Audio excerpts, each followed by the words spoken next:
श्यामन गगने घोर घन घटा। এই রে, ফের শুরু হলো। ভেবেছিলাম আজ একটু সদাইপাতি করব, কিন্তু সকাল সকাল এই ঘোর ঘন ঘটা দেখে সেই চিন্তা শিকই তুলতে হলো।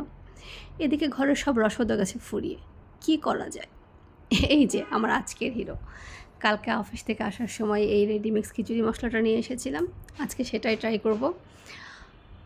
আসলে আমি খুবই রেডিমিক্স মশলা ট্রাই করি, বিভিন্ন ধরনের রেডিমিক্স মশলা আমার ভালো লাগে। এটা খুবই আমার কাছে মনে হয় যে খুব দ্রুত রান্না হয়ে যায়, সব কিছু মাপ মতো দেওয়া থাকে। এই রান্নাটাও খুবই সহজ। লাগবে পেঁয়াজ, কাঁচামরিচ, চাল ডাল তো অবশ্যই লাগবে, আর লাগবে গরম পানি, ইভেন লবণও লাগবে না।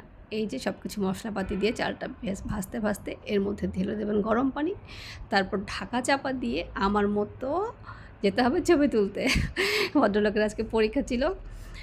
তারপরে এই যে তার ট্রাইসাইকেল, এটাকে কয়েকদিন আগে আমি পরিষ্কার করে দিলাম, সেটা সে চালাচ্ছে, মজা করছিল অনেক। আমিও বৃষ্টি দেখতে দেখতে কয়েকটা ছবি তুললাম। বাই দিস টাইম আমার খিচুড়িটা কিন্তু অলমোস্ট ডান।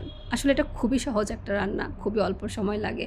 যারা একদম নতুন রাঁধুনি বা অলস রাঁধুনি বা ব্যাচেলর, তাদের জন্য এটা একটা ব্লেসিং। আর এটার স্বাদ আমি একে 10-এ 8 দিব। এটা আসলেই খুব ভালো। দেখা যাক এই ভদ্রলোকের কেমন লাগে।